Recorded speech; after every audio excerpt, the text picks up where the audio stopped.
il y a toutes ces choses-là qui peuvent amener vraiment à voir au niveau d'un gouvernement pourquoi on doit s'en préoccuper, parce qu'en fait, il y a des coûts importants, ok, qui sont associés à ça. Enfin, les coûts de réparation, c'est-à-dire qu'on envoie les gens à l'hôpital, ben, c'est des blessures qui auraient pu être évitées. En fin de compte, donc on peut surcharger un peu un système hospitalier fragile, en fin de compte. Donc, les gouvernements ont tout intérêt, eux aussi, à se préoccuper de la santé et sécurité au travail.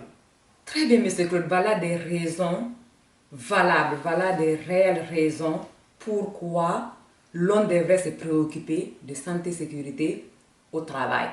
M. Claude nous a si bien cité dans son intervention des exemples palpitants. Il y a ces cas d'accident de travail, d'accident grave. Il y a ces cas d'invalidité dans les maladies professionnelles. Il y a aussi ces cas de mort que nous ne devons pas nous cacher. Tout ça fait que l'on devrait se préoccuper de santé et sécurité au travail. Voilà donc des raisons pourquoi l'on devrait se préoccuper d'une gestion efficace de la santé et sécurité au travail afin de prévenir ces maux, ces risques et ces dangers dans notre environnement de travail. Donc, une gestion efficace de la santé et sécurité au travail peut aider à prévenir tous ces maux, M. Claude. Ben, je vais dire, en tout cas, avec un minimum d'investissement en santé et sécurité, on va avoir des gains rapides au niveau d'une entreprise. Et on n'a pas besoin de faire de très, très grands investissements. En fait, c'est juste de commencer à faire un inventaire des risques et de mettre en place des moyens, des équipements qui vont vraiment diminuer ces risques. Mais par contre, le problème qu'on rencontre dans plusieurs pays, en fait, c'est ce que j'ai parlé un petit peu auparavant, c'est que la législation n'est pas assez sévère et malheureusement, pour certains entrepreneurs, pour certains dirigeants d'entreprise, s'il n'y a pas une contrainte, il n'y aura pas d'action. Donc, en fait, la législation santé-sécurité est à peu près la même dans le monde. Maintenant, il n'y a plus d'énormes différences. Ce qui différencie, ce que j'ai un peu amené tout à l'heure, c'est l'application. Si on compare, par exemple, ce qui se fait dans certains pays en voie d'industrialisation dans lesquels nous sommes intervenus, lorsqu'il y a un décès vraiment prouvé lié à une négligence de l'entrepreneur dans un pays en voie d'industrialisation, où je me souviens où nous avons vraiment participé à une enquête d'accident, en fait, l'employeur n'a été tenu qu'à verser environ, je dirais, l'équivalent de 300 à 400 dollars américains, donc mettons 300 euros environ à la famille. C'est tout. C'est tout. Et il n'y a eu aucune correction par la suite. Au niveau de l'entreprise, les mêmes conditions de travail étaient appliquées pour remplacer la personne qui est morte. Donc, on a simplement pris quelqu'un d'autre et on l'a remis exactement dans les mêmes conditions.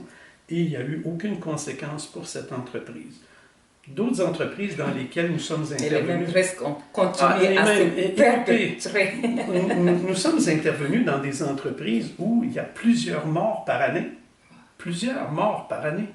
Et ces entreprises ne sont absolument pas inquiétées dans leur opération. Donc, si on compare avec ce qui se passe, je vais parler du Canada et des États-Unis parce que ce sont deux législations santé-sécurité que je connais très bien. Je vais donner un exemple concret. Une amputation d'un doigt, c'était 1,5 million de dollars en frais directs et indirects que l'entreprise a dû payer.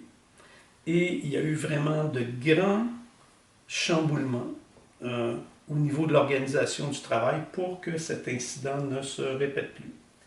Une autre chose aussi, si vous êtes au Canada, dans n'importe quelle province canadienne ou dans n'importe quel État américain, il y a des registres d'accidents de travail que le public peut consulter. Donc, on peut même aller voir par entreprise s'ils ont eu des morts, des blessés et les décisions qui ont été rendues.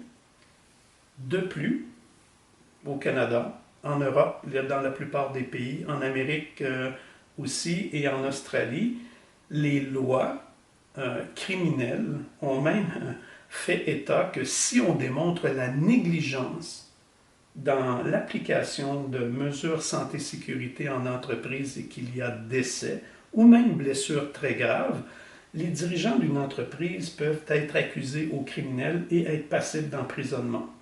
Donc, est-ce qu'on peut voir maintenant la grande balance, la grande démesure? Donc, pourquoi la santé-sécurité, pourquoi on s'en préoccupe autant dans les pays développés, en Amérique, en Europe, en Australie? C'est parce qu'il y a des conséquences financières énormes. Donc, les gens ont intérêt.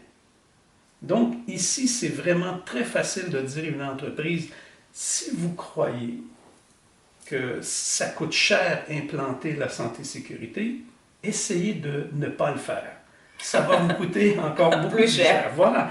Donc, ici, les gens ne se posent même plus la question. Donc, ce qu'on espère, c'est que cet état d'esprit va aussi se transporter un peu partout dans le monde. Voilà qui est bien dit, M. Claude. Franchement, la santé-sécurité au travail, on voit bien l'écart à travers vos explications, que ça a un prix à payer dans les pays développés, contrairement dans les pays en voie de développement. Pour la simple raison, ici, il y a des conséquences. Et de l'autre côté, il faut que les conséquences commencent à s'en venir petit à petit. Mais cela passe par plusieurs d'abord paliers, parce qu'il faut commencer d'abord à le mettre en place, à former et à sensibiliser, ainsi de suite, jusqu'à ce qu'on arrive à un niveau aussi qui va être vraiment, et puis qui va suivre ce qui se passe à l'extérieur de pays en voie de développement. Cela m'amène à la question suivante, M. Claude. Après s'en être préoccupé, que devrait-on faire? Que devraient faire les entreprises pour protéger les travailleurs? On ne cessera pas de le dire que ces travailleurs, ce sont des pères de famille, des mères de famille, l'imam, l'entraîneur de football communautaire. Que devraient réellement faire les entreprises?